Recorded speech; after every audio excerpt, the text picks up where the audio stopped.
I'm just gonna get cozy comfy so I don't shift around too much during the thing. Ugh. Settle in there. Kenny had some shit come loose. Oh no. Bad scene? Nope. Oh well. Rocking and rolling. Okay. Everything good now. So a couple other quick things before we jump in. The first, there's three more small pieces of business. The first is I just want to make sure that you are aware that while I am wearing a Brooks Brothers shirt and a suit jacket, I'm also wearing gray sweatpants and Crocs. I am also wearing yeah. sweatpants and socks. I'm making a pot roast over here, and I need some salt and pepper. You know what I'm saying? So. No, that's a good point. So. I find it super interesting. Look, I got one thing to say about it. It's really important. So I want everyone to listen close. The only thing that's going to matter today is.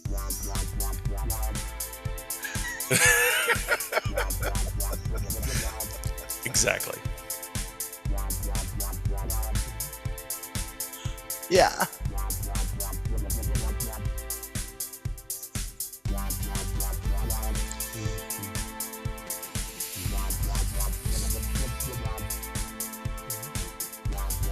Yeah.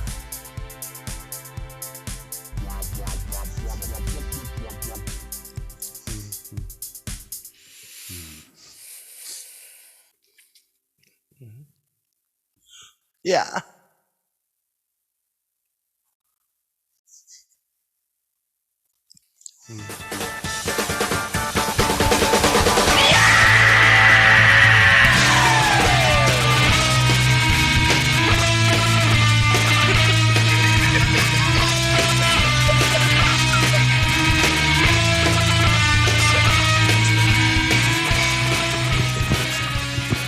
Both saws ready. Bone saw's ready. Bone saw's ready. Boom in the shot. Boomer in the shot.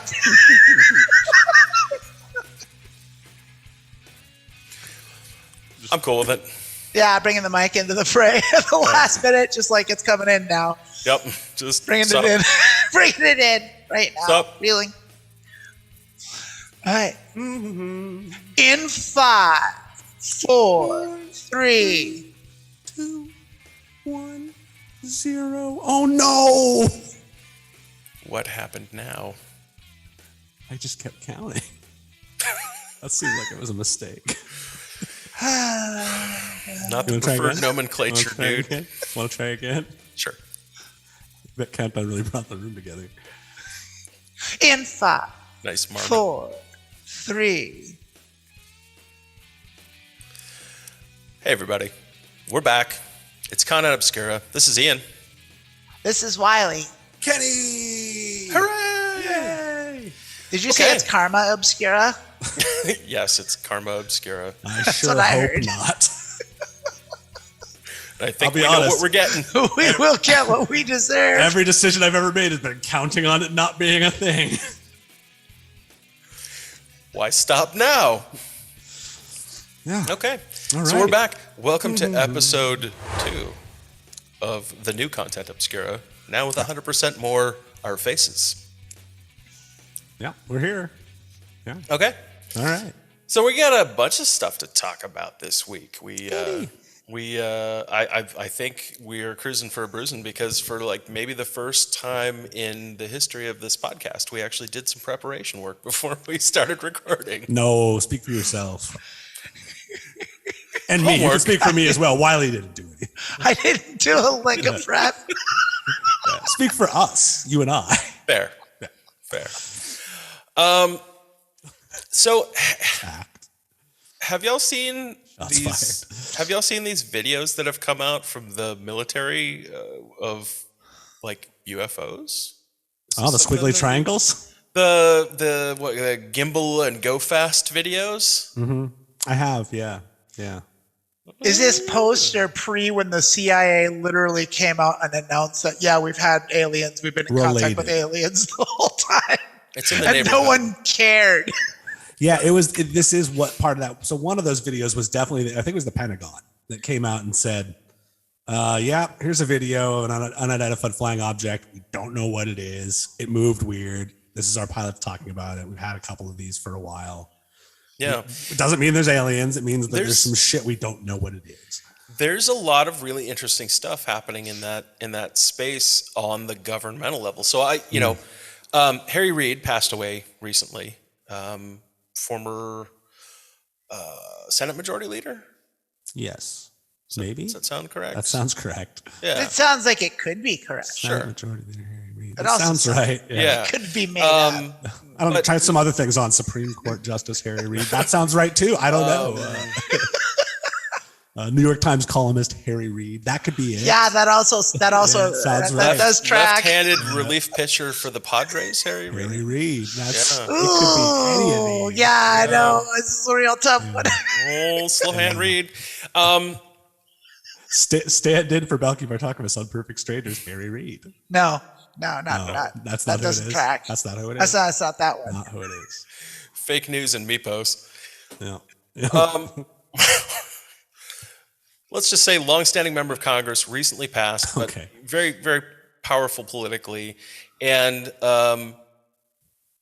had from Nevada, sorry, had Is that? Well, no, let's talk about that. Well, hold on. Let's get off topic. No, for a second. yes, we are. We're going to clarify people from that. Nevada say it's Nevada.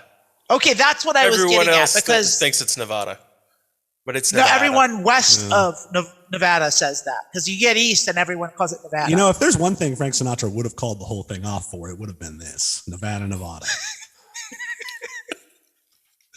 who on earth says tomato? I shall throw tomatoes at them. Harry Reid had a long-standing interest in UFOs, and also was very heavily connected in the defense intelligence apparatus and the skunk works, Lockheed Martin, secret aerospace programs, all that kind of thing. I think was on the Senate Intelligence Committee for years. Not a crackpot with an "I want to believe" poster on their wall, but when you say skunk works, does that have anything to do with Skunk Baxter from Steely Dan, who then did in fact turn to defense contracting? tangentially, not directly. It's the Skunk Works is Lockheed Martin's Special Projects division that I'll be developed honest, like though, the SR-71 Blackbird and the that was stealth closer to bomber. on topic than I expected it to be at all. Right? No, it was You brought in the that back. neighborhood. Yeah, it was in the neighborhood. It was. You're 3 blocks away, but it's in the neighborhood. Yeah. You're heading in the right direction. So I'm just reeling in the years. Throwing away the time. Yeah. That's where there it is. Oh. Asia or Asia? Asia? Asia or Asia? Asia. How do they pronounce it over at Steely Dan HQ? And let's go live to Steely Dan headquarters to find out. Asia starts out in a very peaceful way, up on a hill. It's kind of a trip, really, to listen to it. It's, It's actually pronounced aha. The joke's on us. Take on me. All right. Okay. So Harry Reid, aliens, not some street level so-and-so. Had a with lifelong conspiracy interest and theories. belief Yeah. in, that there's something, basically, to this, and was well positioned enough in, military and intelligence circles to lend some credence to, if there was nothing to it, don't think he'd be on that. Did he on know that he was tip. dying? I don't know. I don't know that much. I mean, he was a million years old, so I I'm asked sure he because probably of- had an inkling. But Well, yeah, I feel like a person who was on their way out and had cared this much about that and maybe got inside enough to find out the answers might on their way out say, here's what I know. and he actually he did do that. So he actually Yeah, it's been done before. in the last couple of years of his life appeared in several documentaries on the subject, and so he helped secure funding for ATIP. So that was the Advanced Aerospace Threat Identification Program, and it was with like DoD and Navy Pentagon personnel, and it was basically a structured military intelligence gathering program, specifically geared towards dealing with UFOs and UAP, what they came to call UAP, unidentified aerial phenomena, from a defense intelligence standpoint. So basically, they ditched UFO because it got too popular. Yeah. They to rebrand. They were saying UFO before it was cool. They tried a lot of different things. For a while, they went with new UFO. Then they tried UFO clear. I got UFO for you. UFO classic. Yeah. UFO Max. Got a UFO for your mom. UFO XP. Yeah. Eventually, UFO Vanilla. Cherry UFO. UFO 2K2. UFO double X with more ravioli. UFO Riley for Thanksgiving, or for the Ides of March. St. Patty's Day. March Madness. UFO face. And we found the furthest place away from the conversation. We did it. Okay. Call of Duty UFO. We can go home early tonight. We've established the boundaries now. Yeah. We now know it's college basketball. That's where we go. All right. Always comes back to college ball. So Harry appeared in focus on the fundamentals. He talked about, did you say UAPs? Yes. Unidentified UAPs. Aerial Phenomena. Yes. Okay. And what's interesting about that is that it's, government funded and government, military sponsored, but is predicated on not the question of do these things exist, but these things exist. What are they? Where did they come from? And do they represent a national security threat to the United States? Yeah. Where did they come from? Where did they go? Where did they come from? Cotton-eyed Joe.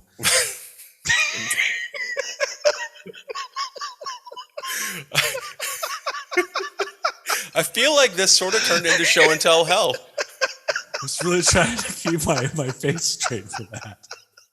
Show and tell hell. Show and tell hell coming up next week on Content Obscura. I'm so sorry. Well, so UFOs. The department he headed up was tracing basically what are those lights in the sky and where do they come from? Yeah, so there are those videos that were released. They worked through channels and got these released through. They weren't leaked. They were cleared and actually released by the government, but are very compelling visual documentation of some sort of an object or craft that exhibits flight characteristics that is far outside of the repertoire, the toolkit of the United States military, which means it's very likely far outside the capabilities of any military on the planet, right? Or any private entity for that matter. But the militaries of the world, and particularly United States, China, and Russia, a handful of others, they have the hottest shit that moves, flies, goes bang, all that kind of stuff. And right. Sneaks, creeps, crawls. Whatever these things are, they are orders of magnitude more capable in speed, maneuverability, than anything in our toolkit. So yeah, I saw two of the videos, and there's audio in a couple of the videos I saw where you could hear the pilot saying like, we don't know what it is, Captain. Yeah. And talking about basically saying like, they can't identify it. They're not sure what it is. It's not moving naturally. It looks weird. They're trying to keep up with it. And one of them that just takes off and they're like, it's gone. It's off our radar. It's gone. Yeah. Yeah. And it was gone so fast. Just an interesting bit of context for that. So those are, I think, F-16s that they're flying in those videos. There's really no known aircraft belonging to any nation that those things can lose, that they can't keep track of. The sensor systems on those aircraft in the United States Navy there's nothing that is going to outrun them, that they can't. Sure. If it's in the theater, they know exactly where it is at all times. And these things just, run circles around anything we've got. And the other interesting thing, just from a physical or a physics standpoint, they seem, whatever these things are, they seem to be capable of transmedium travel, meaning that they can go from orbit to flying through the atmosphere to down into the ocean, which also is not something that anyone has as far as we know. Except for maybe Elon Musk. Except Elon, perhaps. It's like, or just his shoes do it. Go Elon shoes. Those hideous metal monsters. But he gets it wrong every time, and then like the helicopter comes out of his head. He's like, "Oh no!" Like, yeah, he kills 26 monkeys, and like it's like, oh god damn it. So it's exactly like Inspector Gadget, except he has to pay 500 Dogecoin to make it activate. And Grimes is Penny, who actually is solving all the crimes the whole time. Right. So I think, I mean, this is the first time in Does that American... affect the market cap on my Bored Apes? This is the first time in United States history that I'm aware of, or at least even just limit it to, like, let's say like 1947 or whatever, that's Roswell. Like the first time in the era in which UFOs have been a theoretical thing, where the United States government and military have come out and said, we don't know what these are either, but they're a thing. And the interesting sort of background that you get from the folks who were on the ships where these videos were made is that this is not just an optical phenomenon. They can release the gun cam footage from the planes because everyone's got that technology. But whatever these things are showed up on all the other intelligence gathering sensor systems that we have that they can't even talk about the data from, because the fact that the technologies exist super top secret, totally classified. But they can say, we got this on other stuff. We got video of it, but like it showed up on everything else too. On the other things. Yes, on the other things we can't talk about that do not exist. Right, but it did show up there. Hal also saw it. So that's interesting, man. Ziggy. I mean, the United States government came out and said, like, we don't know what this is, but it doesn't seem it's not bullshit. Well, and also just that, like, the previous party line was, deny it. Farts, weather balloons, swamp gas from Venus. And they seem to have shifted gears to, we don't know. So no, there's something happening, but we don't know what it is. Which is, I mean, that's the interesting question is, so let's, if you throw out the idea that the government, like if you can get rid of the idea that the government has no interest in aliens, never has, and has never put any investment or money into it, and go ahead and just say, like, which is a very silly assumption. The given assumption for this conversation being that the government has invested time and resources in unidentified flying objects, if not aliens specifically. So that being the case, it's what's the point of at this point in time saying, like, That's an interesting question, but also just going back to your previous point, if you were going to assume that the government has no interest in these things and has never looked into them in any way, and yet now is saying they exist, you would have to then reach the logical conclusion that the government is the most incompetent bunch of complete useless tits that have ever existed. Because if you're talking about a technology that they are saying now does exist, that hell, Junebug, I don't see why we can't have our cake and eat it too. It could be both. I'm just saying, if it's something, if there is some sort of a technology that far outstrips our defense arsenal, it's their number one job to figure out what it is, how to get their hands on it, and how to keep other countries from getting their hands on it. Right. Because whatever the hell that thing is, couldn't it, like, if it can move that fast and leave that fast, who knows what it can show up, do, and then leave. Well, and just think about it. Okay, every other it can get to places you don't want it to get to. What has happened with every other game-changing leap in potential military technology, whether it's nuclear weapons or, well, I'm just talking about like in recent, so some new technology comes along that just completely rearranges the power dynamics, whether it's nuclear nations versus non-nuclear nations, or major powers that have stealth technology versus those that don't, Chemical or warfare. military satellites, or Right. anything that comes along that's going to change your ability to project power on the planet. That's your number one goal, is to get that thing before somebody else gets it. Well, I mean, if we've learned one thing about the direction militaries have headed in the last few years, it's drone based. It's get people out of it, send computers to do it, whenever possible. And I think that, like, my immediate assumption would be whatever it is, it probably isn't piloted. Whether it's from somewhere else or not, there's no reason to have a person on it if it's moving that fast, or any being.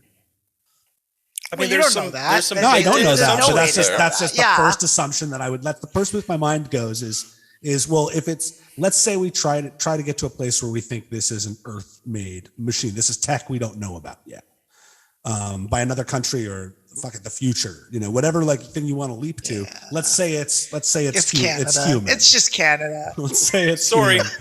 It's probably not Canada. Those crafty Canucks. Yeah.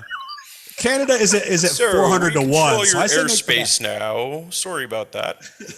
Yeah, drones. But I don't. If you try and just separate that different lines of thought there, one of them is definitely fucking aliens, right? But the other one is not aliens. But let's back up a little bit, though, because you're talking about the advantages of drones, and they are maneuverability to a certain extent, and reduced risk to your own personnel. Including just things like how fast can a human move without its head popping weird? Yes. But the interesting thing is, if these things do have occupants of some kind, then there's a whole extra layer of interesting physics technology there, because they're somehow able to separate the motion of the object in our three-dimensional space from the kinetic impacts of inertia, and because these things can move at speeds and change directions, stop and pivot, in a way that would turn a human occupant into a fine pink mist on one of the walls. Yeah, that's what I mean by my first assumption is there's nothing inside it, whatever it is. And to go beyond that assumption assumes a huge leap forward in our understanding of time and space and physics. And so does the way these objects can maneuver in general. Yeah, but you have to start with what we know, with what we understand in the physical world, right? What do we know about science? Scientifically, how could something do that? Well, we know about the doctor. What? Yes. We know about the doctor. It's a TARDIS, has anyone considered Wylie that? Oh, that doctor. Yes. Yeah, the doctor. Dr. David Good. Tennant? Christopher Eccleston. I'm just saying. Dr. Elon Musk. Dr. Quinn, medicine woman. I don't think we can. I was saying Dr. House. I wouldn't immediately start writing off the idea that when the U.S. government says, or it's a technology that's so far beyond ours that we couldn't even imagine it because we're pretty good. There's a part of me that's yeah, maybe, or maybe the U.S. government also wouldn't really is lying. Yeah, wouldn't admittedly and wouldn't readily be we're so far behind China in this. They're inventing shit that moves in ways we can't even figure out yet. We're looking at fire and they're making cars. Well, no, they wouldn't, but the Chinese might. Yeah, they might. I'm pretty sure they would. Put that shit on YouTube. Oh no, we can dance circles around every other global superpower. And don't screw with us. What's up now? Maybe. Yeah. I think the fact that all of the superpowers are sort of weirdly cagey and quiet about it is a real good indication that it's not any of ours. It's not from Not So the humanity. usual suspects. Yeah. But I Or at will least not say, humanity involved on an official level. It might be. I will It might say be that- Doctor. It's Jeff Bezos and any in a object, cave. any technology that can move the way this stuff can, I wouldn't his rule giant out. brain. I wouldn't rule out the notion that it could also isolate an occupant from those forces, because it's already basically breaking physics. Yeah. So what's breaking physics twice? Right. Well, I mean, that's another thought is just you look at the likelihood, like people talk about the idea that there's, there's as many planets out there as there are grains of sand on our planet, So the idea that there's not another one with life would be absurd. Yes. But it's also, finding that other planet with life is also sort of like throwing a grain of sand as far as you can and hoping it hits one with. Well, there's also the mind-numbing distances between anything that could be. Yeah. The closest galaxy to ours that could have, human life is still hundreds of millions of light years away in an expanding universe where the more time passes, the further the distance is between. Yeah. And anything that could travel to us would be so far ahead of us that we would look like primordial ooze, Right. Our civilization would barely look like an ant farm. They're not wrong. Yeah, they're not wrong at all. But it's at that point, it's sort of like if they come and visit, all we should really do is look up and go. We're still arguing about abortion. I think it's a very interesting change. It's not the first thing to tell the aliens that they get here. It's the third. Jesus said you can't do that. What are you doing? We're doing flying around like that. Jesus said no. We're a long way from breaking what we know of the laws of physics, probably. Yeah. Stepping outside of the current known scientific method. But I do think that it's interesting that there's not a clear, it could be something, they've actually known about this shit since like the 40s or whatever, and they're just allowing small trickles of information to come out for whatever reason, It's hard to not speculate. When I think about that, my mind immediately goes to why now? And then the why now seems to be like, well, they've got to be preparing our little brains, for more information. For a much bigger picture. It's one of those things where they're kind of like, listen, Timmy, we've got to tell you, it's you're healthy and everything's fine. Your parents aren't here right now. But then a couple of days later, you're like, you've been asleep for 10 years, Timmy. You start with little bits and then you give them the big news. Also, that, the aliens have been here for years and it's half of us. Also, your testicles retracted while you were in a coma. Can that happen in a coma? I don't know. Maybe if you sneeze real hard. I'm sure that's not how testicles work. I'm not sure. I'm sure. Can we look that up? We going here, boys? So, all the goofery aside, I think that's interesting. Looking for a way out of that. I'm curious. Have either of you ever seen anything that you can't explain in that kind of vein? In that vein, particularly, yeah. I'm sorry. You ever see a UFO? I just mind the unexplained vein. That's what I said. Yeah. Unexplained vein. I could not go there. Jesus Christ. Superstar. I don't think I'm thinking real hard about it. If anyone else, Ian, if you have an anecdote or a story to tell, or Wylie, I'm trying to think if I've ever encountered anything that I'm just trying not to think about dicks. I know that's hard for you. I hear that. This topic of conversation really gets a rise out of you. I'm not doing this. Hard no. If you came into my head, not doing it. That's ballsy of you, Kenny.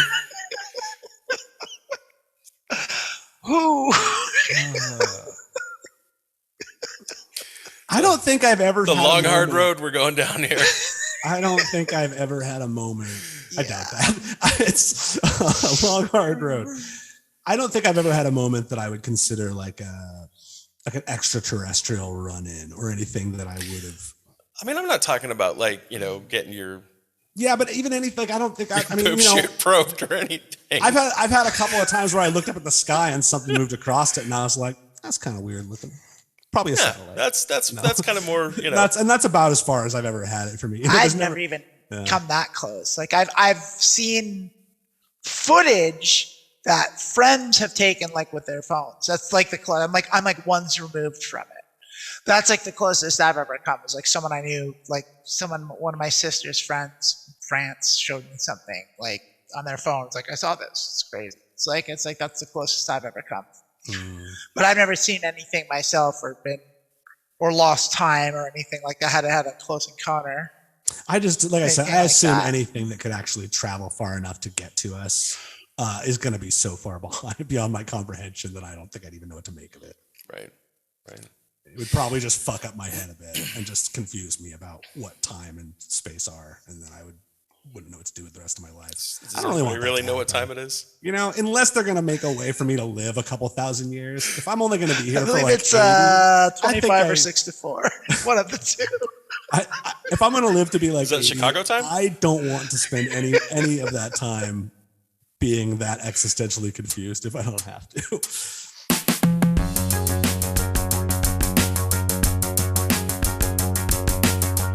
Well, you know, I mean, maybe if you make the right friends with the nice new galactic neighbors.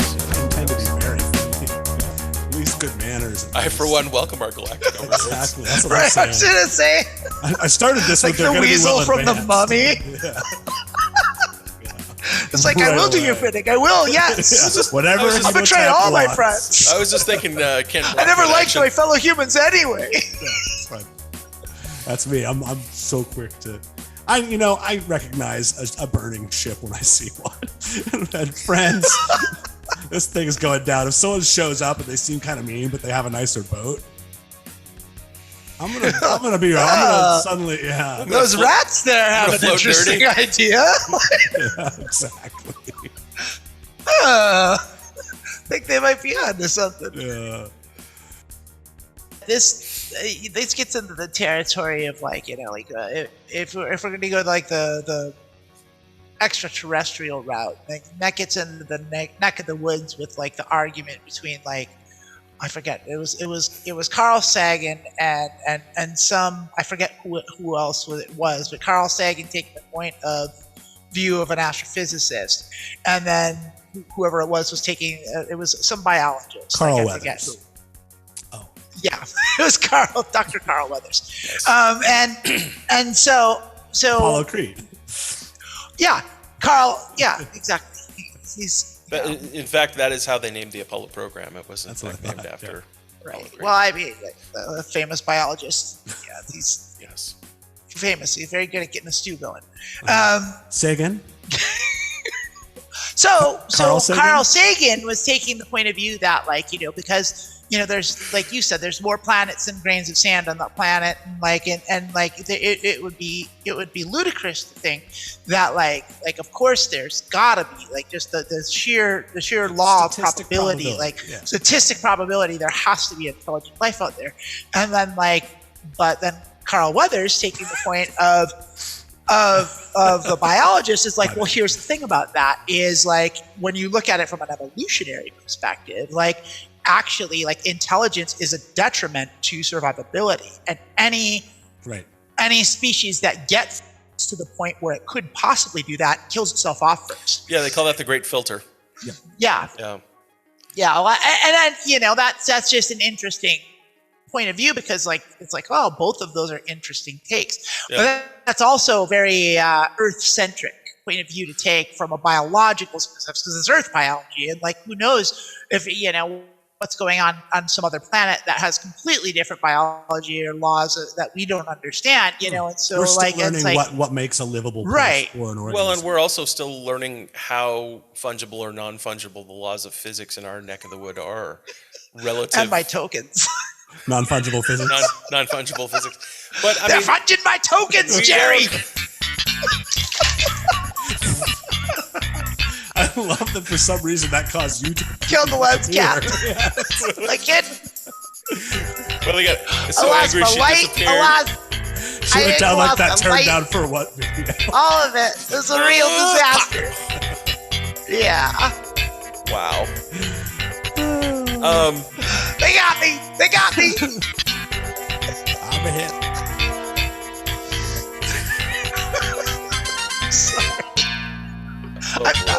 I'm not sorry. I'm not sorry. And subs down. Like and subscribe. Please. Click that bell. Mash on that button. It's down there in the doobly-doo.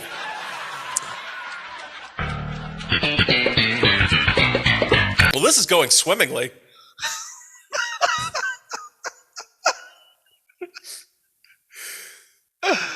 Yeah. I'll say. I'm just holding the silence, waiting for a good spot waiting for the jump cut back in. to Yeah, I'm just waiting for. I'm just putting it in for the edit. Just holding for the edit.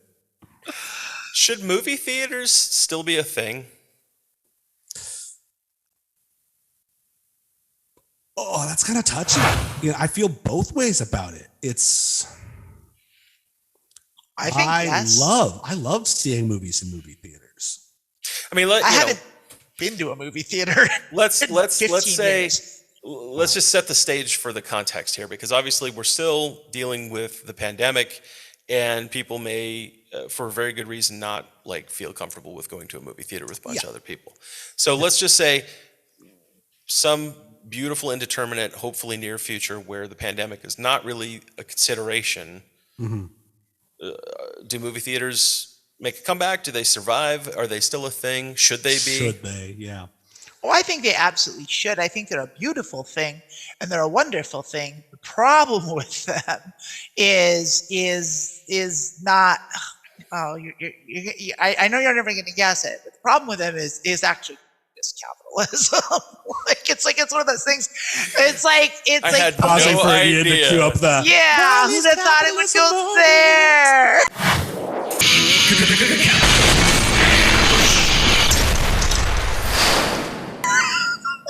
Capitalism. But the thing is the idea of going and seeing a movie on the big screen in a chair with a room full of people you're all sharing the experience with the top tier sound system and all that stuff. The problem with it is it's okay, it's expensive and it's overpriced and it's inflated and and no one along I that money is just so mismanaged every step of the way. It's just this bloated thing where it should be I guess it's not, I don't know. Like I said, the last movie I saw in the theaters was Batman with Bane. Batman 3. That's the last time I saw a movie. So I don't even. It was a very long time ago. 11 maybe. I don't know. Maybe not 15 years. But I don't even know when that movie came out.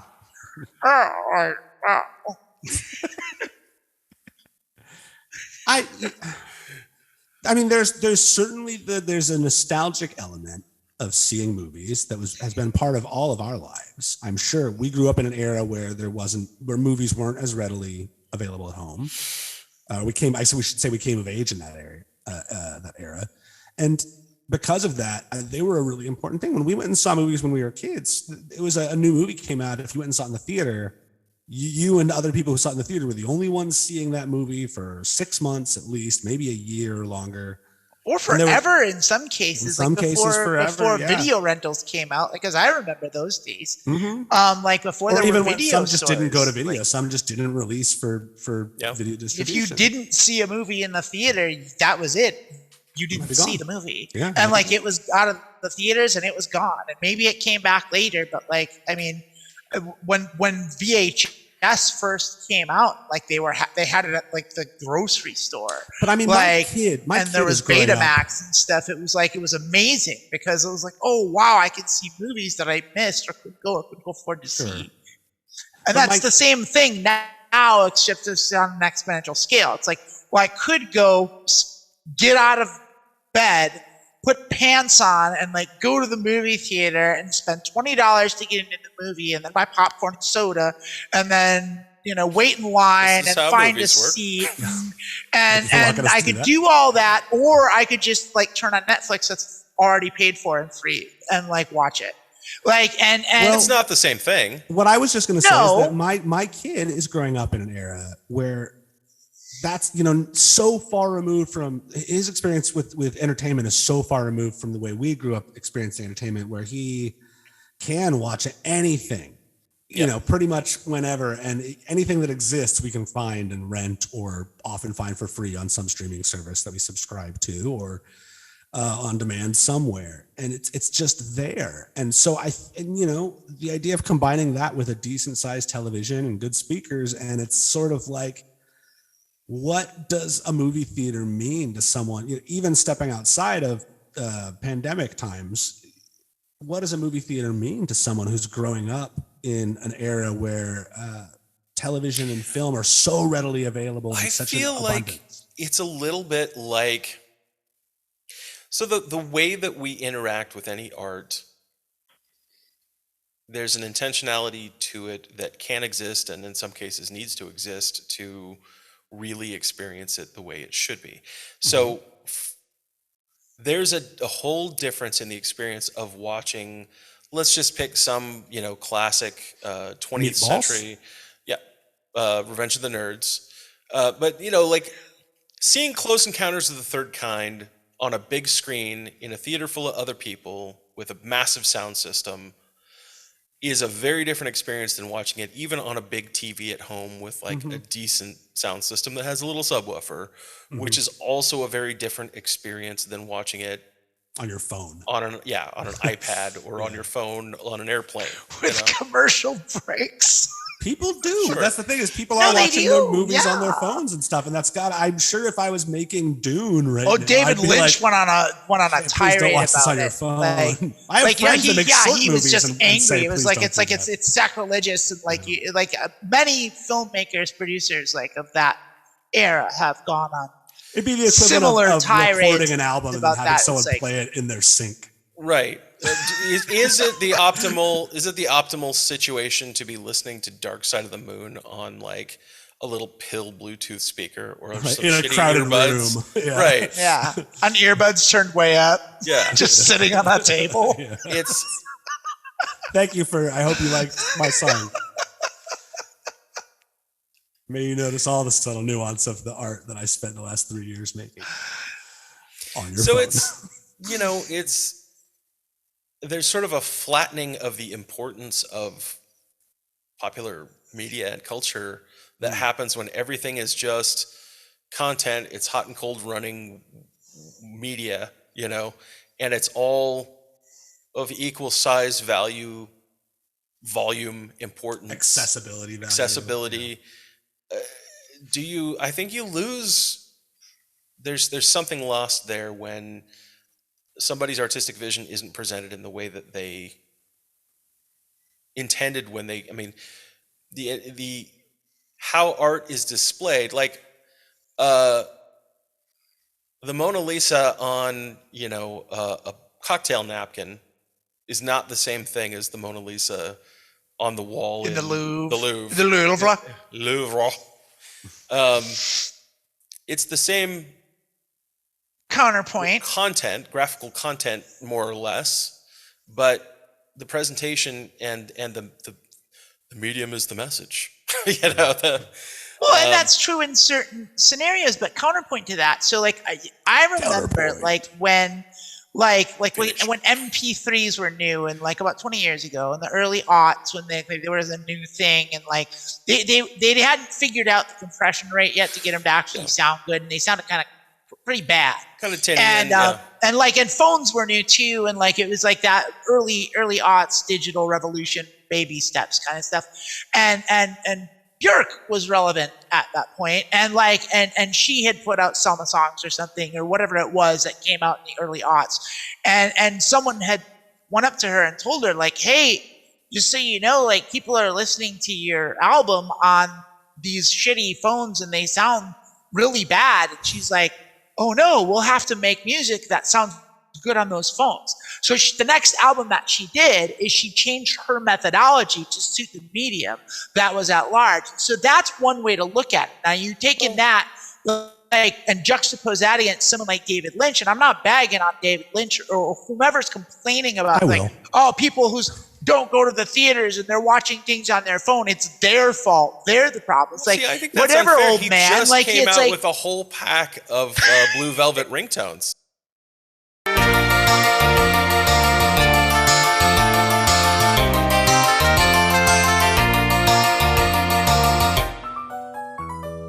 So this is what I'm saying. Don't you fucking look at me! Sorry, one moment. Pabst Blue Ribbon.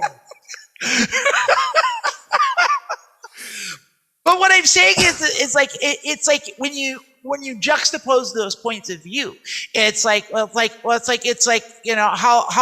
how much of a stretch is it? Old man yells at cloud. You know, Are it's you like saying it's that like the nuanced back in my compromise day, position is the we reasonable watched one? movies in the theater. Like we didn't wear seat belts and we drank whiskey in the car. Like, you know, it's like, and like we smoked cigarettes in the hospital. And you know, it's like, well, Right. yeah, you The good did old do days. that. And yeah, and look at you And now. then the talkies You came know, in. like, you know, and we don't do that now. So are you still going to make your art based on a medium that's expired, or are you going to get with it, Grandpa, But and we start also- making some stuff that's relevant? We also still You know? have Yeah, Grandpa. we also still have symphony orchestras and concert halls, and Right. you know, I mean, there is something to be said for, and we still have stage plays. You know, like movies have been around for a minute now, but like live theater is still a thing. You know, I take a lot of shit because I prefer watching baseball games at home.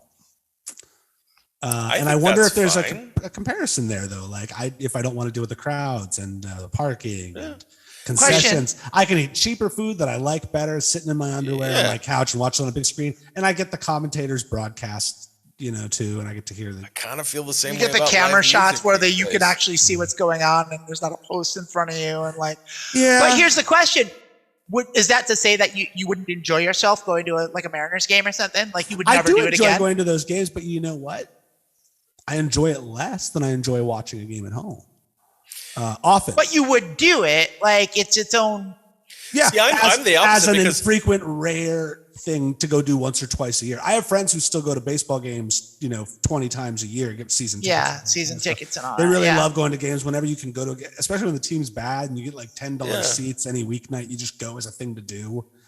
I would but I don't never like sit doing in the it. traffic. I would and never hang sit out on down- the train. Like, I yeah. would never sit down and watch a baseball game on TV. I don't. Well, give a that's shit. neither here or there. But Right. no. Here's what my point though is, You would go to a ball game. and I enjoy going to a ball game because it's a very different. Like you meet smell people the hot and you chit chat. dogs. You eat a hot dog. You drink some overpriced beer. You hear the ball popping in the gloves from across the field. Yeah, the crack of the bat in person. Sure. You know. forget that you're there and doing that thing until something happens. Then all of a sudden, oh yeah, I'm watching a baseball game. You get thrown out for fondling yourself after you fall asleep drunk in the stand somewhere. Paint yourself blue and nap green in. and and just like Yeah. You have to get your wife to come bail you out the next morning, but she won't do it. blue. So you end up calling your girlfriend, and then your wife does show up to bail you out, and then your wife and your girlfriend meet while you're at jail getting bailed out, and they have to argue about who's going to bail you out.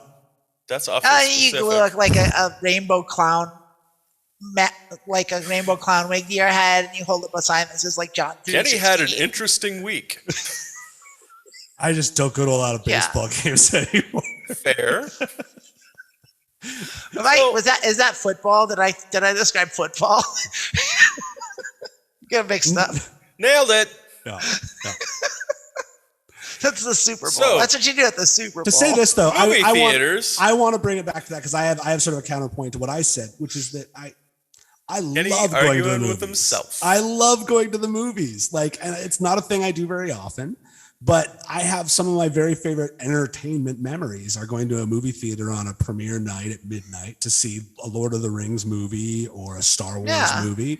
It's or a whole even- different experience than just picking something on Netflix, Exactly. in And your if- fart Wylie, cocoon. And I gotta tell you, if it's been 15 years, find a comedy that looks sort of funny.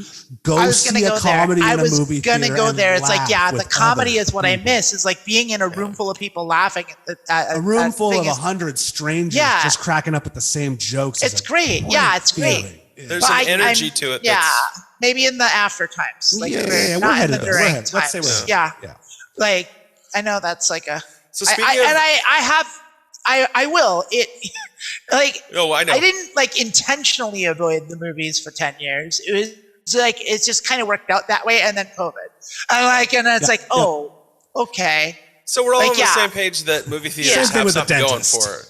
Yeah, I think so, definitely. Like you said, it's like they're still doing like it might be like it might not be like the heralded, lauded thing that it once was, and that's okay because, like you said, you can still go to the symphony, you can still go to the opera.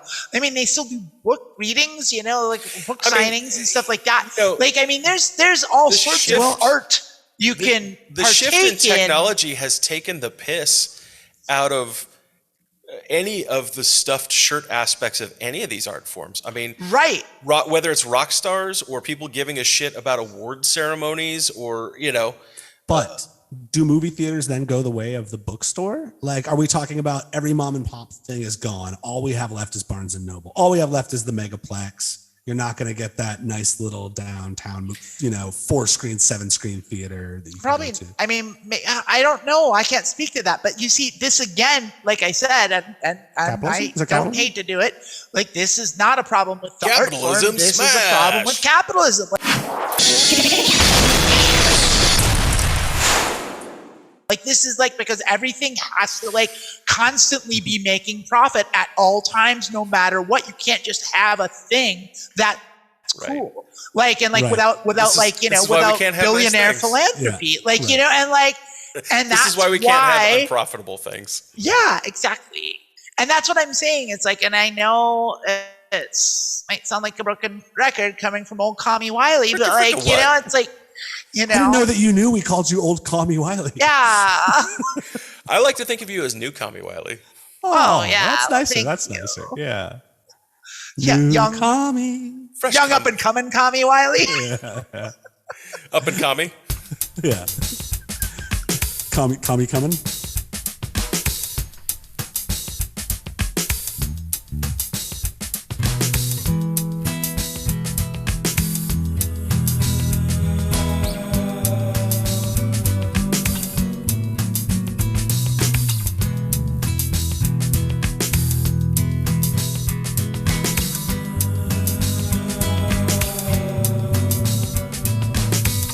Demonetized. That's not how that. Okay. That's not how that works. Do I not understand? Serenity now. Guys, I don't understand the money part. Insanity later. Is there money? No, probably not. No. It seems real. Yeah. I like money. Well, let's all look at the subscriber count. No money. 4? Yes. Hopefully that's a funny joke a few months from now. I'm not even sure that I've subscribed yet. I probably should. Probably. Wouldn't hurt. Probably. You know, I can knock that one out. Yes. A few moments later. But I'm also like I'm like on an alternative screen, and like I don't think. Oh, there it is. Is I'm it lemon subscribed. flavored? I'm subscribed. Mission accomplished. I am looking at the feed on a Kit Kat bar. Yeah, that was that too. I did subscribe. For some reason, this whole I did website's subscribe to Japanese. Kit Kat flavor. I went on Facebook and I liked Target. People, it's you know what? People do that. I don't know why. Half of that shit out there in the world is people like you who think it's funny. 23 of your friends like Walmart. It's like, why? That means you have bad literally their target demographic. Yeah. Oh, I mean, but I guess maybe they got a coupon or a deal or something. But I do wonder, because I wonder if they were just like, they saw a Walmart ad and it's like, I like Walmart. And often I'll find that when someone gets everyday low prices, what's not to I like? get all my lettuce there. Walmart's bad, but I do like coupons. I do like savings. Yeah. I do like savings.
4, 3. Oh my God, you're still here. Thank you. So, I was just thinking. I thought it was going to go we the could other see. way. Like Ferris Bueller. Oh, You're hello. still here? Go home. You're probably thinking by now. Top 5 favorite pieces of music gear. Kenny, go ahead. Oh my, top 5 favorite pieces of music gear. Do we want like brands specific? Or do we Or want just specific things that maybe you've used or are in your personal arsenal? Could be mics, could be pedals, could be guitars, it could be a shaker or a marimba. So like the generic blanket statement of the electric guitar is like That's maybe a little broad. I would say a particular electric guitar would be more interesting, and why.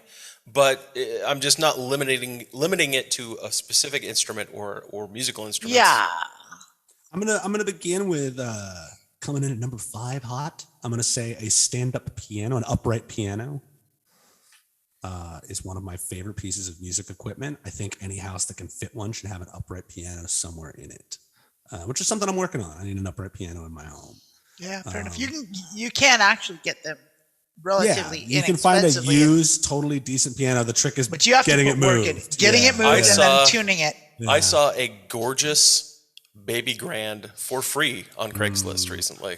I technically have a space I could put a baby grand, but again, I don't want a baby grand amount of space taken up by a baby grand. That's the problem with that. Is like that's And no one in my house plays piano that well. And But- if you have a baby grand, people are going to ask. I can tell you can find very nice free pianos on Craigslist all day long. all the time, because they're Yeah. such a pain to move. People will practically give them away, if not literally. it's kind of sad. But Hiring it's kind professional of piano movers is about $200. That's not that bad. Yeah, it's really not. And then throw the a couple tuner $100 is going to in be there about too.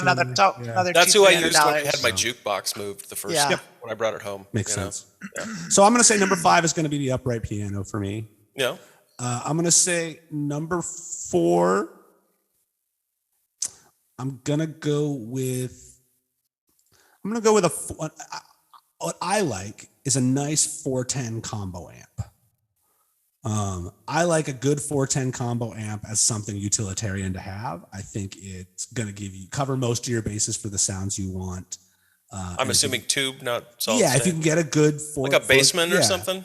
Like a basement would be fine, or like I think a lot of the Blues DeVille stuff. Okay, yeah. You know, some of that. I think that's a great Does way the to Blues go. develop 410 or a 210?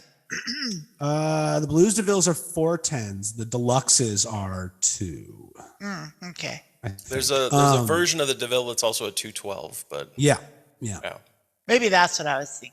Yeah, I have a 410 one that I absolutely love, and it's been one of my favorite amps I've ever had because I've only found a couple situations where I was ever like, gee, I wish this amp could do something it doesn't right now. And I've played a lot of, as Wylie knows, certainly I've played a lot of different genres of music through that amp. Yeah, I've borne witness. Yeah. I mean, Ian and I went the other way with it when we were doing Sunstang. Digital. and- We'll get to yours. Well, We'll get to yours. hang on now. Oh, Kenny's- sorry. No, because I think we should talk about that, but I think you should bring it up. Yeah. Because I want to see if it makes your list. So that's for me, number 4, is I'm going to go with like a really good, solid combo tube amp. You can have it in the house, doesn't take up too much room. It's not super heavy. Tube amps are heavy, but it's not super heavy like carrying around a giant stack would be. Number 3, I am going to say, gosh, this is tricky because it's something I don't even have, but I kind of feel like maybe would be nice. This is the thing about springing a list with no prep is that I'm cornering myself a little bit It's here. okay. I'm cornering myself a little bit, but I'm thinking something percussive is important to have on the list. Yeah. And I'm not a drum kit player, but I think I'm the kind of person that like a set of congas Congas are nice. or a set of bongos or something like that is kind of nice to have. I might even go as far as to say a güero would be a nice thing to have. Like, You just want Beck hanging out? yeah, pretty much. Like, I mean, just like the obligatory percussion I'm gonna box, say a percussion setup, like a percussion setup, and not a kit, but like a percussion setup, the auxiliary. percussion. Yeah, it's nice. I want that auxiliary percussion set up, and to me, that's like it. For me, most of my favorite music that's made with organic instruments, live instruments. I don't know what you call them, non-synthetic, acoustic analog acoustic instruments. Yeah. I think most of my favorite stuff in that genre has really good use of those auxiliary percussion pieces, and I would want that. Number 2 for me is going to be the electric guitar, and for me, I'm probably looking for like an HSS if I'm going to just like one electric guitar that I'm going to care about, and that's going to be my utilitarian. So just for the sake of the audience, explain what an HSS is. So an HSS refers to the pickups in the guitar, and you're talking humbucker, which is usually a double coil, and then single is HSS, humbucker, single. Now, where do you put the humbucker in your preferred setup? I for my preferred setup would leave the humbucker by the bridge, and then probably go with the 2 singles next to it. I think it gives you a lot of options and a lot of coverage. You can switch to that humbucker bridge pickup and throw on like your heavy gain fuzz pedal stuff and get crunchy and mean and big. You could still split to that like neck pickup and get like that kind of twangier sound that you probably want if you're either playing real clean or like I put something twangier. That's kind of where I'd go. Right now I have like a Les Paul with 2 humbuckers, and then I have a Strat with 3 singles in it. So I don't have that guitar right now. I've been shopping, keep my eyes open for the right HSS for a while now and haven't found the one, but I think that would keep me from needing to say Les Paul, a Les Paul and a Strat, or some kind of, 2 separate guitars to cover that. And then number 1 for me is a really good acoustic electric guitar. I have a Taylor that I love with Koa wood that's bright and warm and sounds nice. And for me, because I write at home a lot, excuse me, and I always have, I like a guitar I can get really good tone out of and sit in my living room and play and not have to turn anything on or plug anything. Yeah, something you can just pick up and play, and you don't have to like good volume set out of it, up. sing along to it if I want to. If I'm writing a song and need to hear the chords and the melody together, well, I don't have to put headphones on or anything. The acoustic guitar is my number 1. Getting rid of that, is very good for the creative process. Like, yeah. I mean, I've got. I don't know if I could come up with 5, but some of mine are going to kind of double Kenny's, but in no particular order. I am going to go a bit different than Kenny did, because I'm going to start off with I think every single one of these I'm going to go, ooh, that's a better idea. Synthesizer VST plugins. I think is the best thing that happens to modern music, and the reason for that is because I like synthesizers, always have. I'm a synth player, but synthesizers notoriously have been expensive, heavy, problematic, and they break. And with the plugins and the VSTs, what you get is at first, when they were first invented and they first started being a thing in like the early aughts, they didn't really cut the mustard as far as these are cool, but really if you want that sound, you need a Roland Juno or something like that. You need that old, you need the old Messiah or whatever. But these days, with the Arturia analog suite, if you've got something like that, or the Roland we Cloud, just lost at least a couple listeners. Okay, so there's what they are is the modern version of those, they're analog modelers, and so there's a few companies. Roland, who makes synthesizers, also does what's called the Roland Cloud, which is they have a bunch of their synthesizers that they've made digital VST plugin versions of them, that you run a MIDI keyboard into a computer and then you activate them on your computer through your DAW, digital audio workstation, essentially a recording program like Cubase or Pro Tools or Mixcraft, and you manipulate them that way, and that's where you generate the sound through the computer. I would have liked if you had said Cubase, only Cubase. There's only Cubase. Yeah, it's only just moved Cubase. On. That's the standard. We just use Cubase. I don't care for Cubase at all. I've never used Cubase in my life. I used Cubase a lot back in the day, but there's Mixcraft, so many. I use Mixcraft now. Yeah, but I'm a Logic guy. So those are good because they allow you, like these days, like I give anyone the Pepsi challenge and like say, if you can tell me that you can tell the difference, like if I played like the exact same patch So is this sound, number 4? This is number 5 still. This is the first one. Virtual synthesizers. Virtual synthesizers. They're good.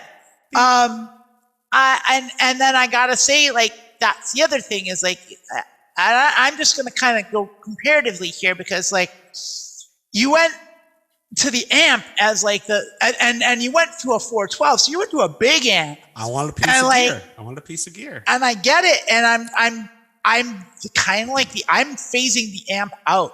Like I am going away from the amp entirely, and I'm using just a multi-effects pedal with an amp simulator going out into a PA.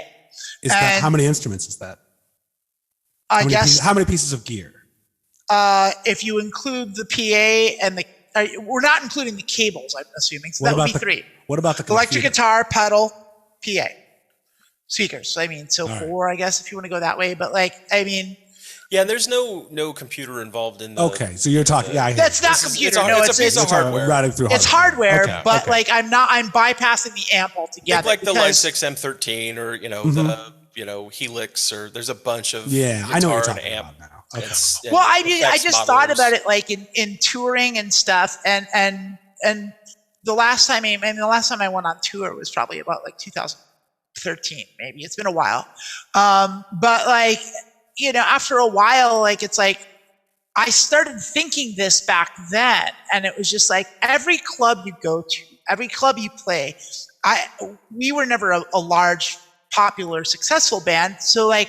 We were playing small clubs, and these rooms that we're playing did not warrant the voluminous output that my 100 watt Fender Twin Reverb was putting out. Like I never got the thing above 2, and I guess I could have gotten an attenuator and run it that way. But like the point is like even with that, these little clubs, everything was mic'd and run through the PA system. So why bother with the amp at all? As long as you can get good sound, it doesn't. You don't need the speakers. If you're loud, you're just going to sound worse. It's just another point of failure, and like it's just and the thing is like okay, you may have this amp that sounds really great, and you've got your settings all, and you've tweaked it, and you love this thing, you really have like fine-tuned your thing, and then what does you do? You get a sound guy that doesn't care who you are, and just throws an SM57 on the top of it at the wrong access, and that's what everyone hears. So like you're not doing anyone any services, where if you just give them a cable coming out from your pedal, it goes out. I make an argument that this is heavily specific to your taste in music. And I don't say that critically because you have great taste in music. But just to say that if you're playing punk, if you're playing hardcore, heavy metal, death metal, anything that you want to be loud and visceral and you can raw, get all of those sounds out of this stuff. But not that feeling live. I just don't buy that. Well, I just don't. The feeling of amps blaring out. And don't get me wrong, you run all that into a great speaker system, but those small clubs don't have that system. If you're playing that stuff, you do want to bring that wattage. There's a happy medium, and I'll address that when I get to my list. Okay, all right. Yeah. Well, the other thing I was going to say about that is I would bet you money that like the bigger metal bands and punk bands that are doing the pro circuit play through rack rigs. Absolutely not using amps. They're absolutely going to They're all using rigs. Yeah, I can tell you that with 100% certainty. They're all sure, using rack but effects. I'm not thinking about those bands. I'm thinking about that hardcore 3-piece band grinding out 2-minute songs at some all ages venue and in Walla Walla. No, they're lugging a guitar and an amp, and there's nothing wrong with that. Well, this goes back to last episode's point. Is like, is rock dead? You're trying to kill it. Number 3 with a bullet. Number 3 with a bullet. Well, the Fender mullet then. I definitely the electric guitar, but I do prefer a Fender Stratocaster. I'm not putting them in any order because I didn't have time to think this through. So, but like definitely like, and I'm going to share your. I'm going to share your upright piano. Then is it? It's just 5. No, it's not. It's just 5. Well, it is the top 5 because like below 5 didn't make the list. Okay. So, but I'm going to share your upright piano. I think that's in there, and also like What was your yeah, electric guitar? What did you say about what kind of electric guitar? I'm a Fender Strat. Are you like a Strat. single? That's what I've used because that's what they come with, and I've I'm been not trying a to get Wylie modder. to put a humbucker in for Yeah, like 15 years. Well, Hey, HSS will change your life. With some of having my that option. guitars, and I think I do have a Gibson, like a knockoff, maybe Epiphone is it a Les Paul? I don't even know. It's a Les Paul Junior. It's like a Les Paul Junior. Yeah, the black one that we those got things for have Sunstang. great tone. It's a Les Paul Junior. It's a great little guitar. With a nice it's a great humbucker in it. Yeah, it's a nice little guitar, and it does a nice dirty. I put that one together for you, My didn't I? Strat doesn't do. Media. Yeah, we got that together for sure. Yeah. That was my guitar for Sunstang, and that's the one I kept in drop D. Exactly. But yeah, and then but yeah, in general, like, so I had this period, like I started with a Strat, like, because when I first started playing guitar, I was a real big Pink Floyd fan. I'm still a big Pink Floyd fan. Like David Gilmour is my hero, and like blah blah blah, and like I was like, okay, like, and a lot of the musicians that I liked played Stratocasters, and it's like, okay, well, I'm gonna play the Fender Stratocaster, and I got into it, and like I was like, first, second year doing this thing, like doing the kind of live thing, and like I got so much shit flipped at me for playing a Strat, like, and it was just like they were not a cool guitar. They were out of fashion in the early aughts. Yeah, they weren't mid late 90s to early aughts. No, they were like, yeah. Why would you play why would you play a Fender Strat? It's like, well, Eddie Van Halen played a Strat. Like Jimi Hendrix played a Strat. They're good guitars. David Gilmour played a Strat. Like, everyone in the alternative what's wrong world, with you? Everyone in the alternative world know? was trying to play something that sounded and played like a Strat without being a Strat.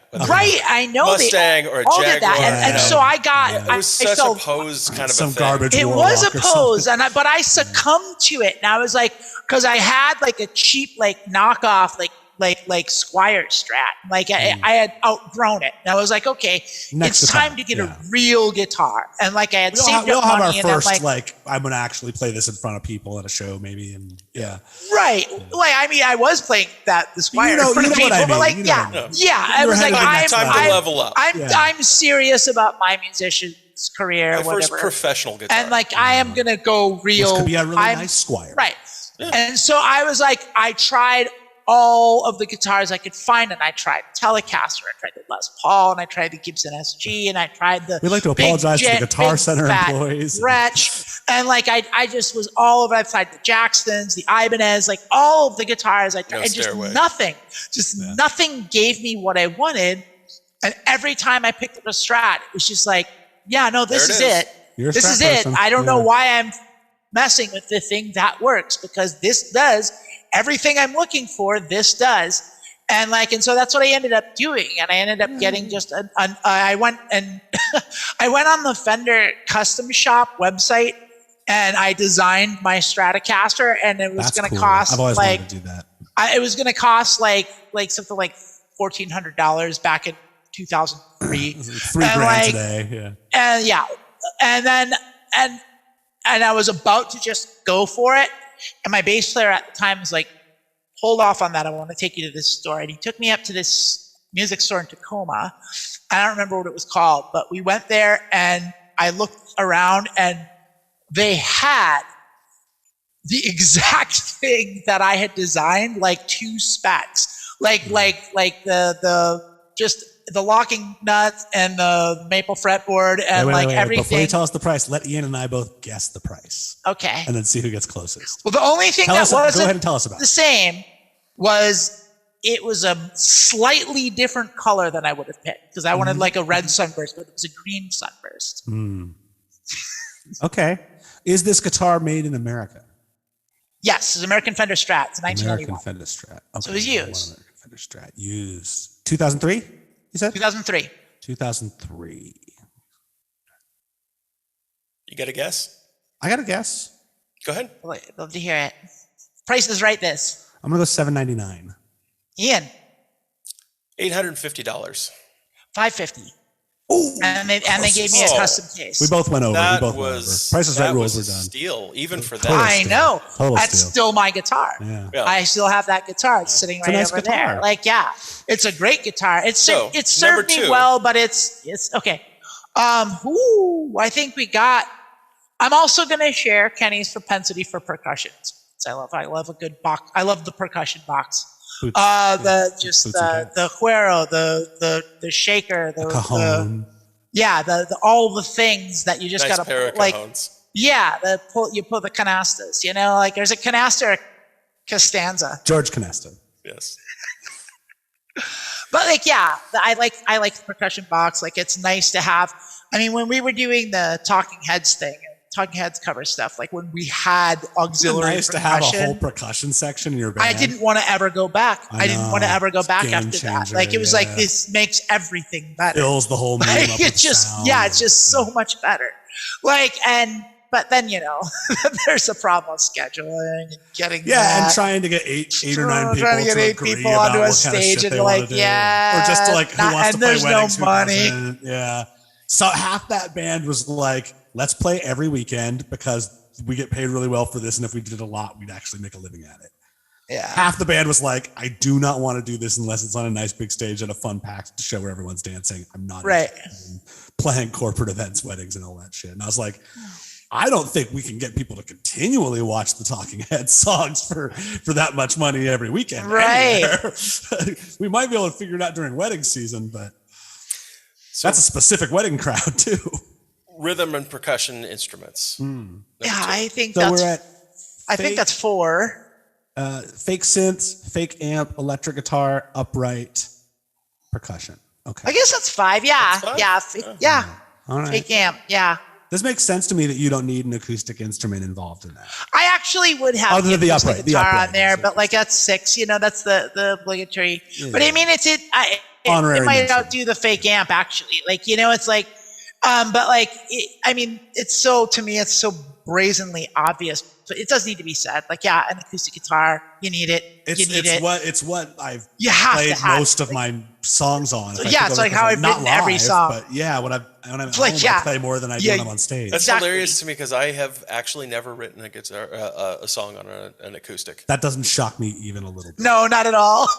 If you have an one acoustic bit. guitar, I'm guessing it doesn't have strings on it, and it's in 3 pieces, and it's hanging up in your shop. Oh no, I have these days I have. I'll bet you've got like a sweet tits like Martin, like made in like 1957, totally mint condition. With no tuning keys. I have a gorgeous Fender Sonoran, Okay. which is basically a dreadnought, Fender dreadnought guitar, but it has basically a Strat neck on it. Okay. It's really pretty. It's really pretty. I have a what is it? A Taylor GS, the little parlor those guitar. are nice guitars. I love Taylor's. Yeah, and it's an acoustic, but it has the Taylor pickup system in it. Yeah. So. And then I have just a funky little like beat to shit Willie Nelson style, gut string Spanish guitar, and I actually kind of play that love one the nylon most. Those string are guitars. like the ones. Those are the Those are magic magical. makers. Yeah, And I've written some of my favorite songs ever on nylon. I actually A have written nylon several songs string on that that doesn't nylon have the guitar. classical neck is like the coveted thing for me. Oh, and I'll It's like strum the crap out. I'll play pop and punk on it. I don't everything. care, yeah. Everything. It's I fun like to a do good blues nylon string bends on them. guitar. I love they're- it. Yeah, I love it. In fact, I think I'll probably put nylon string acoustic as number 5 for me. Yeah. Good That's call. nice. All Good right, call. nylon string acoustic. I'm glad we talked to you there. All right. Yeah. Yeah. I'm gonna change one of mine. I don't know which one it is, but the nylon string acoustic is the one. It's synthetic amps. Yeah. I'm gonna replace the synthetic amp with the nylon string acoustic. I too very much like synthetic amps, but I struck a very happy medium. I got the Boss Katana 212, Yeah. which is a full modeling system with a shit hot built into a shit hot physical amp. Right, it's got a couple speakers in it. Yeah, and it is as loud as you could ever want to be if you want to get loud. I mean, I would say it's got the same sound pressure action that my old Bassman had with my 410 cab had, as far as just being able to move air and make you feel it as opposed to just hear it, which Okay, is, yeah, I yeah. think, a thing that you really miss a lot with. That is the thing I'm saying that you like get. when you're in that small club and you've got a couple of stacks and a band's like cranked up and it's just blaring it at you, like you feel that. you know? And, yeah, but it's in a way that a like speaker shit. system doesn't do it. It sounds like trash. Again, that's your taste. It doesn't It's worked necessarily, into the and it sound doesn't for some have to. groups, you know. It's part of it. Yeah, you also have breaks to. And cracks. And, it's silly to play a Marshall stack in a place with an audience of 30 people. Sure, of course it is. All of it is stupid. And I mean, you know, we're blowing our fucking ears out for rock and roll. We're dancing up and down to 3-chord songs being slammed together. Like a lot of what happens in those all ages clubs where some of the best fucking music in the world is made is fucking stupid. And it feels amazing. And I don't think it feels same way. I'm not knocking big dumb fun. I'm just saying you can actually shoot yourself in the foot where if you have too much horsepower in too small a space, you're muddying it just washes out. Yeah. And it's just a wall of noise, and it's not the kind that's fun. You never, ever, in any circumstance, need to be louder than a drum set. Ever. There's no circumstance in which you need to be louder than the drum kit. I think that's generally true, yeah. Yeah. I think that's a good rule of thumb. You don't want to be noticeably louder or significantly louder for sure. But anyway, so that's your piece. The current generation of the hybrid amps, they're a different animal. Like they have figured that shit out in a way that if you go back to like the old Line 6 modeling amps and shit like that, like they sounded fake and they didn't have the balls, they didn't have the ability to move air. Just wasn't there yet. The tech wasn't there. But it's pretty there now. I mean, it's there. It's been there for a few years, but it's only going to get better. Recent. And I at some point, and I've gotten close a few times to saying like, that's pretty good. Maybe fuck amps. But then when I get on stage, I'm always like, I like it better with the amp. I like to feel better, and maybe it's psychosomatic, you know. But I mean, it's, you know, maybe I'm old fashioned about it. I'm willing to admit that it could always be me being antiquated. You know? I mean, there's no accounting for taste. Like, I mean, some people like will swear up and down that like the amp. No, I'm saying that in a good way, like in the sense that like it's like different strokes for different folks, kind of like you know, there's some people that will swear up and down. Like I'm pretty sure Keith Richards like will still just play through an amp and like doesn't care. It's like he'll never do the modeling thing. And he might not be the best example that he's 10,000 years old. But like, also, I mean, when they're doing arena tours, he probably isn't strictly speaking playing through an amp. I'll bet you he is. I would bet that he is. He's probably playing through 3 different vintage amps that are either mic'd or have a line out, and some sound guy is blending them and running it through the PA That's probably system. also true.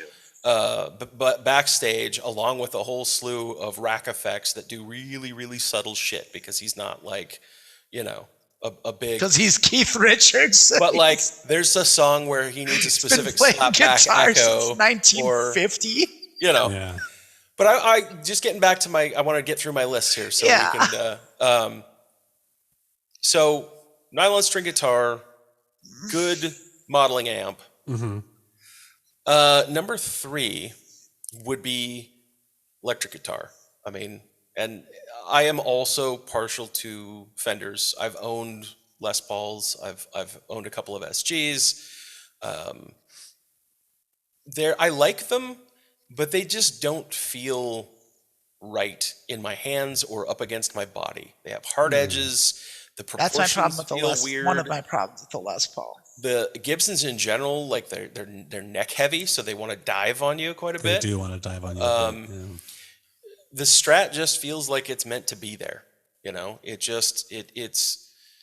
I don't want to worry about wrestling my guitar. It's the I most want to be able to just liquid guitar. Yeah, it's just it just stays registered to your body in the right spot, no matter what you do, and everything's in reach, and nothing falls out of place or is out of balance. It's just, where do you want to go on the neck? You know. We'd like to let Fender know that they can feel free to send us any products they wish. We would be chuffed to bits to test discuss, and review anything. Test, review, just pleasant. Be happy to. Be very happy to. If you're looking for bands that you've never heard of to sponsor, we can find some. I have a handful of electric guitars. I've got like a knockoff ES335 that I like, but I don't play a whole lot. That's on my list of to gets. That's I feel like my small but loving guitar collection needs like a semi or a hollow body. So I have, Wylie, you know about this. I'm not going to mention any names, but I have a fairy guitar father. A patron. A patron. Yeah. I've heard of this fairy guitar I'm father. aware. Yeah. And every so often, I spent some time being quite jealous. I don't blame you a bit. I've gotten over it, but yeah. Like once every 6 months or so, this person, just an old friend, will just stick some amazing guitar in the mail to me, or an amplifier or something. He's semi-retired and runs a vintage guitar online, kind of, he's got his own reverb shop, and he's just occasionally be like, I have 3 of these and I can't move them. You want one? Well, no, the funny thing is, his house, he runs everything out of his house, and it looks like the nice room in Guitar Center, the one where they kind of are paying extra attention if you go in there, right? But that's, he's probably got 100 guitars on hand at any given point in time, and probably all $1,000 or more, and some of them like 15,000, like really, really nice collector stuff. It's what sort of blows my mind is that none of this is like, oh, I got an extra one of these. Like, I'm left-handed. Right. So fair, yeah. Those in general are more valuable guitars in a lot of ways. Yeah. So he sent me several of these guitars, and they are lefty guitars, and he's picked them out and just been like, wow, you need a guitar. You don't make any money. I'm like, you're right, I don't, and I do, and thank you. Yeah. But I have, and maybe when we're done, I'll dig it out. I wanted to just like show and tell real quick, but I have a guitar that he sent me that is so nice that I kind of don't feel comfortable playing it. It's it is a Fender Custom Shop 1952 Stratocaster reissue. Okay. In Lakeshore Gold with a burl maple, like a highly figured maple fretboard that's just gloss. I mean, it's. Oh yeah. Okay, anyone who hates guitars, just turn this off now. We're gonna keep going down this path for a minute. but it's so nice that I came up in the garage, and like my go-to is a beater. It's like a made in Mexico Strat that like I have completely Frankensteined. Yeah, parts of caster. I have seen some of your creations. Yeah. I did mention the Fender mullet. Do you remember the Fender mullet? I remember it. I built it. Yeah. It was a Fender bullet that I cut the side both bouts off of, so it was just like a stick guitar, kind of like the business off, left the party. Yeah. And I changed the B to an M. I pulled all the fret wire out of it, and then filled all the gaps, so it was a fretless. Well, that was the don't fret. It became the don't fret. Yes.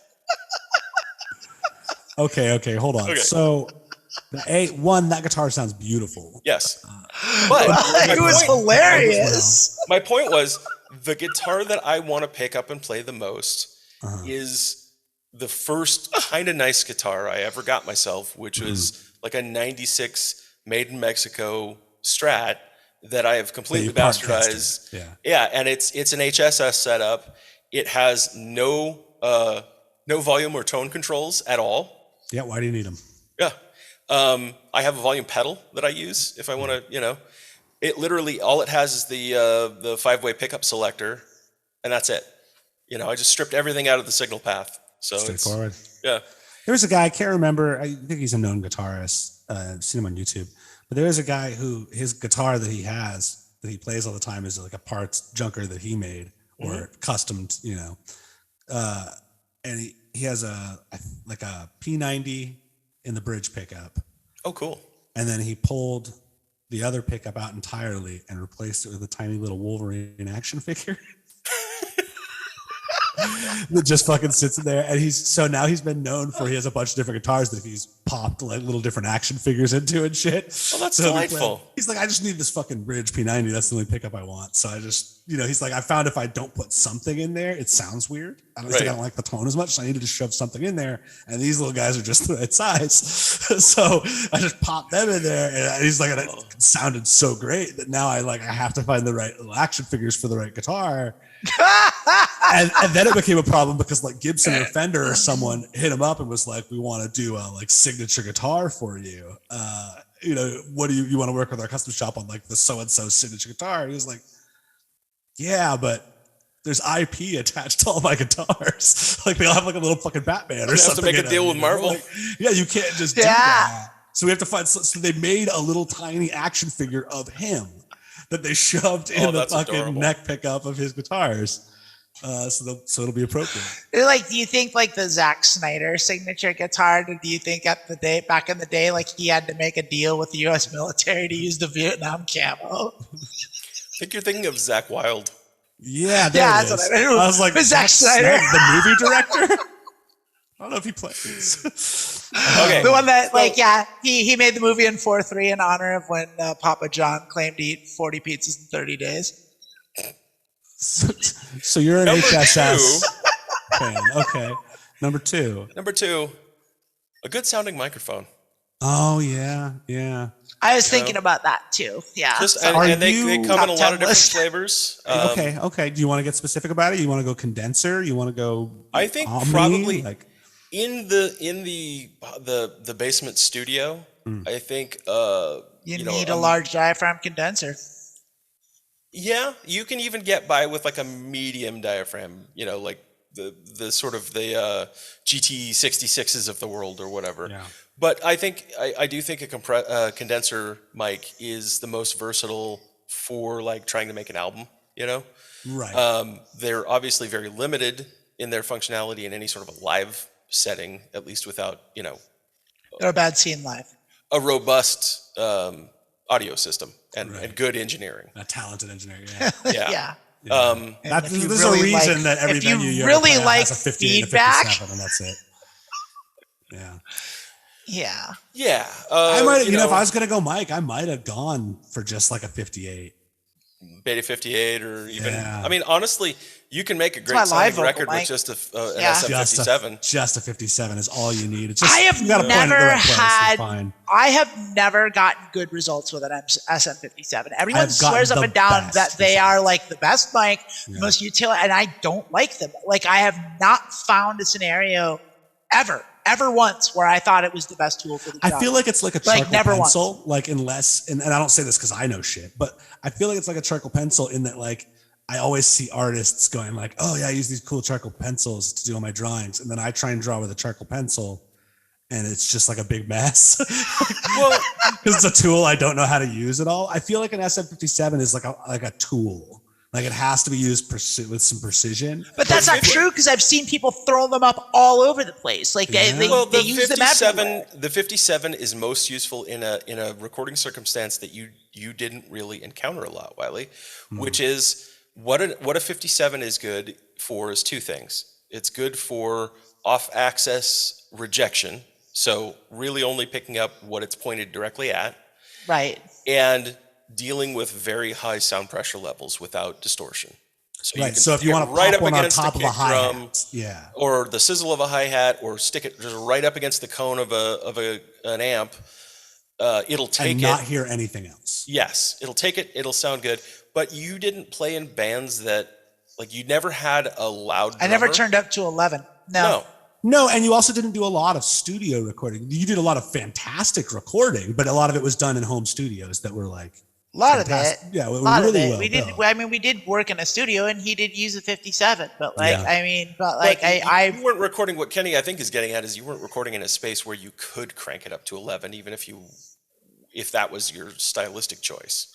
Well, I had to for a couple things that I've done, so it's not like I never turned my amp up, but it wasn't your regular. It wasn't the go-to practice. move. Yeah, you're right. It wasn't. Yeah. And so when you don't have a loud raucous drummer, and you don't have to get over the top of that, and when you aren't playing with like balls out feedback, hyper aggressive distortion, there are better choices tonality wise than a 57. I mean, Sure. you use a 57 when it's not the perfect tool if you're for trying anything. to isolate different sections of a kit. If you're trying to make Hulk smash, like that's what it sounds like to me. It's like, I'm gonna Hulk smash, get this. Like it's like, and I that's get not it. bad I don't think at that's all. fair. Yeah. No, Like, it's that's more, what it's it more of sounds saying like. it's more of saying that if you want to be able to isolate and play with different parts of your drum kit, but you are playing loud rock, and you don't want it to all sound like one big, then you're not going to use a 58, because it's going to pick up all the other clatter. Right. You can shove a condenser on there, but again, it's going to get shit you don't want. Those 57s, like they point. To be you're just perfectly pointing it right at the honest, sound you want. Well, I mean, I would disagree because I did record drums, and I know you have, the best yeah. results that we've ever got, and like I've recorded kits and engineered and placed And they mics sounded myself great. a number of times. Yeah. And sometimes They often do. Like, I just not throw always. it out there to say that I just want to make the point that like there's so many ways to this skin a snare cat. sounds like shit. There's so many ways to get to a great drum sound. I'm certainly not saying if someone didn't do Right. it one way, it's not going to be as good as the There's other. also chasing diminishing returns because some of those Sure. albums, like at a certain point, you gotta cut, print, You wrap, gotta ship it. yeah. Yeah. Well, yeah. I don't ask me about what I'm working on right now. I know. It's not new. Chinese democracy. Not new. Yeah. Oh yeah, no, we're Olympia's own My Bloody Valentine. We are. Wow. All right, so I'm gonna get back to my list. Oh yeah. Number 1, And number 1 with a bullet coming in hot. computer with DAW. A DAW, ladies and gentlemen. I was gonna say It's a that DAW. too. Gosh darn, I just Yeah, missed can you so tell many us what things. a DAW is? Digital audio workstation. So these days, it used to be a piece of kind of hardware, but these days it's generally software on a computer. You have an audio interface so that you can plug in guitars and other instruments, or you can set up mics with, mic cables, studio level equipment and cabling, and then turn that into digital audio going into your computer, which you can then record in a multi-track format in the digital audio workstation. And then you get all these different tracks, and you can mix their relative levels and their panning and their EQ and put effects on them and assemble your overall musical composition in the box in the computer. And then when you get it all put together the way you like it, and you like the way it sounds, you have it poop out a WAV file. Yep. Yep. And my particular DAW of choice is not a super common mainstream DAW. Same as mine. Yeah, Mixcraft Pro Studio. Love It's it. made by a company in Acoustica. Germany, Acoustica. Yeah. And I think it's gaining momentum in terms of people being aware of it, but it is the most... Kind of. Well, I mean, it's one of those if you know kinds of things. Right. Yeah, But- it is very much that. But I have found that it is more reliable and stable than any other DAW I've used. It is far more intuitive, and the workflow is so much quicker. The way that I'll give you that. the way that you do things that you have to do, whether you're trimming tracks or splitting tracks or bouncing submixes, or everything works the way you think it should. Every button with an icon right out of the get, does right away. exactly what you think it does. Yeah, the learning curve is so shallow. And there's Like, yeah, it's nothing just like- there's nothing that it does that you're like, oh, that's stupid. Why on earth did they make that do that way? Yeah. And every other DAW Has at least I've one of used those. Yeah. has one multiple of thing. those. Yeah. At least one, if That's not one many. thing. Yeah. I haven't, I haven't run into any problems with Logic yet. I've really enjoyed using it. That said, I've used it 100,000th of the time you've spent on Mixcraft. So Yeah, and I mean, I've barely touched my DAW. So right. it's been Between my solo stuff and then when we did Sunstang as a band and mixing and cutting stuff for other people, Wylie's band. You make this I've done some podcast on stuff for. Mixcraft. Like and Yeah, subscribe. I've done the podcast from the beginning in Mixcraft. I've got thousands of hours behind the driver's seat of that thing. You showed me the way with Mixcraft, and I've me because before that I was on Cubase, but like I have. Oh, I've been your music technology Pied Piper. Oh, I know.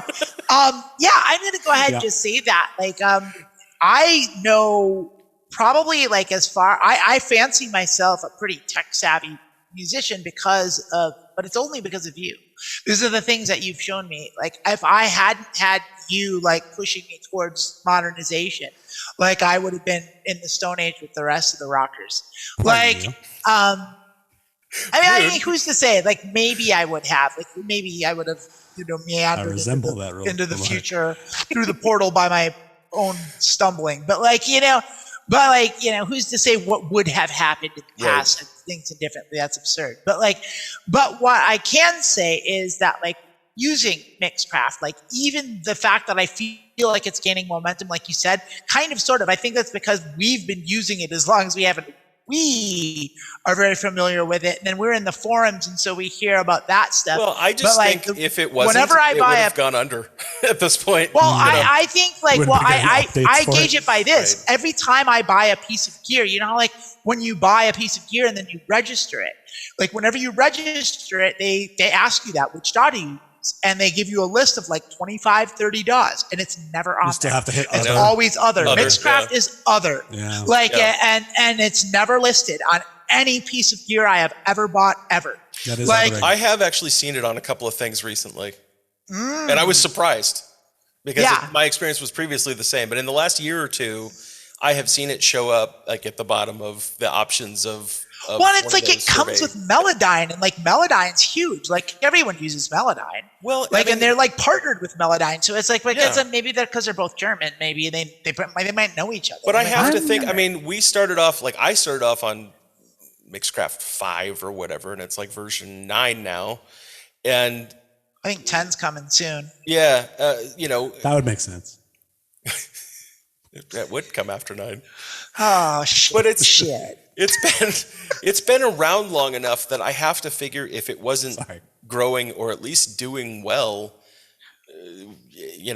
we'd be using something else because they'd have thrown in the towel. Yeah, I feel good about telling our listeners to check out a while ago. Like I feel like don't get me wrong. I know the people who stayed. They stayed for a reason, and they're glad they did. But I feel like there's a good group of people that are going to be glad that they didn't stick around to listen to us talk about different DAWs for like 20 minutes. Hardcore music nerdery from here. I'm glad that for the people who are here and are I also have opinions about DAWs. Like I'm glad you found this.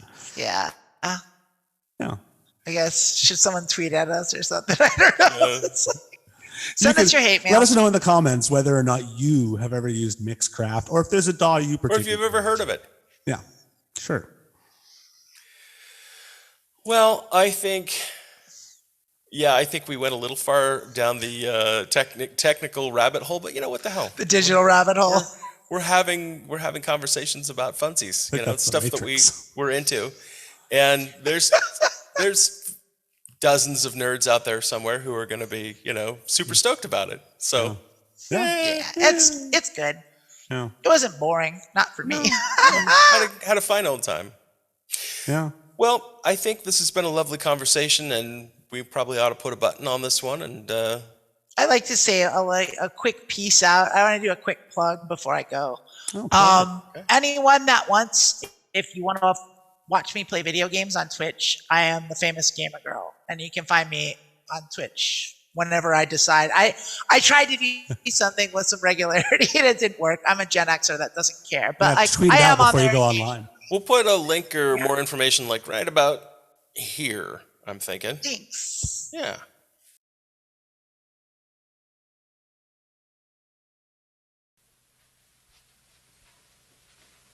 You're still here?